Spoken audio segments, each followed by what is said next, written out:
Hi, நான் உங்கள் நண்பன் த கிரிட்டிக் விஜய் மற்றும் என்னுடன் தோரா. இன்னைக்கு நம்ம பார்க்க போற படம் நெட்ஃபிளிக்ஸ்ல வெளியாகி இருக்கும் இட்ஸ் வாட்ஸ் இன்சைட். எனக்கு இந்த ஹீரோ வில்லன் படம் இல்லாம ஒரு வேறு வித்தியாசமான ஜானர்ல படம் பார்க்கணும்னு ரொம்ப நாளா ஒரு ஆசைங்க. அடுத்து என்ன நடக்கும் கெஸ் பண்ண முடியாத படமா இருக்கணும். அது மாதிரி ஒரு படம் தான் இந்த இட்ஸ் வாட்ஸ் இன்சைட். ஃப்ரெண்ட்ஸ் கொஞ்சம் பேர் ரொம்ப நாள் கழிச்சு மீட் பண்றாங்க. அப்போ ஒரு கேம் விளையாடுறாங்க. அந்த கேம்னால வர பிரச்சனை தான் இட்ஸ் வாட்ஸ் இன்சைட். கொஞ்சம் ஜுமான்ஜி ஸ்டைல் கதை, அதாவது கேம்ஸ் விளையாடுறதுங்கிற அந்த கான்செப்ட். ஆனா ஒருத்தர் உடம்புல இருந்து இன்னொருத்தர் உடம்புக்கு கூடி விட்டு கூடி பாயிற விளையாட்டு. சுருக்கமா சொன்னா இருக்கு ஆனா இல்ல, இல்ல ஆனா இருக்குன்னு எஸ்ஏ சொல்லுவார் இல்லையா, அந்த மாதிரியான ஒரு கதை. மொத்தமே ஒரு 9 கேரக்டர்ஸ் தான் படத்துல. முதல்ல ஒரு 20 நிமிஷம் கேரக்டர் இன்ட்ரோடக்ஷனுக்காக எடுத்துக்கிறாங்க. ஆனா அந்த கேரக்டரை ஒழுங்கா பண்ணவே இல்லையே ப்ரோ யாருமே. ஒரு படத்துல நம்ம பார்க்கும்போது நம்ம மனசுல கேரக்டர்ஸ் எல்லாம் பதியணும் அப்படின்னா ரிப்பீட்டிவா ஒண்ணு பேரை நமக்கு ரிமைண்ட் பண்ற மாதிரி பண்ணிக்கிட்டே இருப்பாங்க.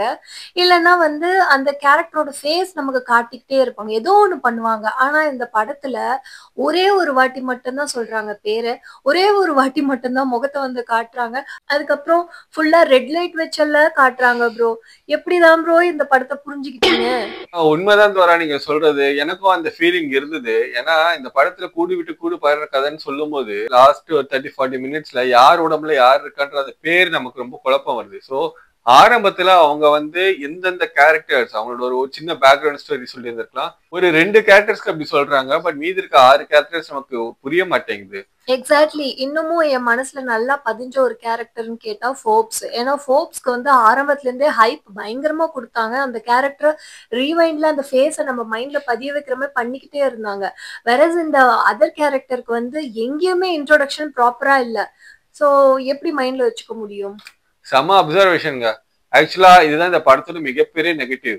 நீங்க சொன்ன மாதிரி ஃபோர்ப்ஸ்ங்கிற அந்த ஒரு கேரக்டர் மட்டும் தான் நம்ம மனசுல நிக்குது. மத்த எந்த ஒரு கேரக்டருமே ஈஸியா ஞாபகம் வச்சுக்கிற மாதிரி அவங்க ஆரம்பத்துல அந்த கேரக்டருக்கான ஒரு சரியான ஒரு கேரக்டர் ஆர்க் கொடுக்கல. நம்ம தோரா சொன்ன மாதிரி ஃபோர்ப்ஸ்னு ஒரு கேரக்டர் உள்ள வரும். அவன் தான் கேம் ஸ்டார்ட் பண்ணுவான். அதுக்கப்புறம் தாங்க படம் சூடு பிடிக்கும். செம்ம கான்செப்ட். கூடு விட்டு கூடு பாயறத கொஞ்சம் சைஃபைல ட்ரை பண்ணிருக்காங்க. கடைசி 30 நிமிஷம்லாம் ட்விஸ்ட் நல்லா இருந்துச்சு. Especially climax twist unexpected.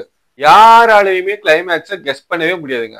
நீங்க என்ன ஒரு மூவி பஃபா இருந்தாலும் சரி, நிறைய படம் பார்த்துருந்தாலும் சரி, இந்த படத்தோட கிளைமேக்ஸை உங்களால கெஸ் பண்ண முடியாது. அதுதான் எனக்கு இந்த படம் ரொம்ப பிடிக்க காரணமா இருந்துச்சு. இந்த படத்தோட குறையா நம்ம ஏற்கனவே சொன்ன மாதிரி படத்தோட கேரக்டர்ஸோட நேம் ரொம்ப கவனமா வச்சுக்கணும். கேம் ஆட ஆரம்பிச்ச பிறகு யாரோட உடம்புல யார் இருக்காங்கிற அந்த நேம் கன்ஃபியூஷன் ரொம்ப நடக்கும். கன்ஃபியூஷனை தவிர்க்கிறதுக்காக ஸ்கிரீன்ல ஆக்சுவலா சில கேரக்டர்ஸ் காட்டுவாங்க. ஐ மீன் தோரா முன்னாடியே சொன்ன மாதிரி ரெட் ஸ்கிரீன்லாம் போட்டு காட்டுவாங்க. பட் உங்களுக்கு கன்ஃபியூஷன் இருந்துகிட்டே இருக்கும். அந்த கேரக்டர் கன்ஃபியூஷன் தான் இந்த படத்தோட மிகப்பெரிய நெகட்டிவ். அது இல்லைன்னா இந்த படம் இன்னும் கொண்டாடி தீர்த்திருக்கலாம். நம்ம படத்துல நடிச்சவங்களோட நடிப்பை பாராட்டுற அளவுக்கு பெருசா எதுவும் இல்லைங்க. பிஜிஎம் ப்ரொடக்ஷன் குவாலிட்டின்னு எதுவும் அசடிக்கிற அளவுக்குலாம் இல்லை. எல்லாம் ஓகேஷா தான் இருந்துச்சு. வித்தியாசமான ஸ்டோரி லைன். படம் முடியும் போது ஒரு செம்ம ட்விஸ்ட். இதுதான் இந்த படத்தோட பெரிய பாசிட்டிவ். இந்த படம் தமிழ் டப்பிங்ல இருக்கு. ஆனாலும் தமிழ் டப்பிங்ல பார்த்தாலும் நீங்க நிறைய இடத்துல கன்ஃபியூஸ் ஆகிறதுக்கு நிறைய வாய்ப்பு இருக்கு. ஸோ படம் பார்க்கும்போது கவனமா பார்க்கணும். கேஷுவலா மொபைல் நோண்டிட்டு பார்க்கறது இந்த படத்தை பார்க்க முடியாது. இது கண்டிப்பா குழந்தைங்களோட பார்க்குற மாதிரி இருக்காது. ஸோ குழந்தைங்களோட படம் பார்க்கறத தவிர்த்துருங்க. 1 hour and 40 minutes இவ்வளவுதான் இந்த படத்தோட ரன்னிங் டைம். ஸோ ரொம்ப லேக்லாம் இருக்காது. கண்டிப்பா ட்ரை பண்ணலாம். படத்தை பார்த்துட்டு உங்களோட ஒப்பீனியன் கமெண்ட்ஸ் சொல்லுங்க. உங்களுடைய ஒப்பீனியனும் என்னோட ஒப்பீனியனும் மேட்ச் ஆகுதான்னு நம்ம பார்க்கலாம். ஆனா மக்களே, யாரெல்லாம் டோரா டீம்னு இப்பயே சொல்லிடுங்க. ஏன்னா இந்த படத்துக்கு நான் பெரிய ஃபேன் எல்லாம் கிடையவே கிடையாது. என்ன மாதிரி யாராவது இருந்தீங்கன்னாலும் கமெண்ட் பண்ணுங்க. ஏன்னா இன்னும் இந்த படத்தை பெட்டரா எடுத்திருந்தா, நமக்கு எல்லாருக்கும் புரியற மாதிரி எடுத்திருந்தா இது சரியான கான்செப்ட், சரியான மூவி. ஆனா அந்த மாதிரி இந்த படம் போகவே இல்லை.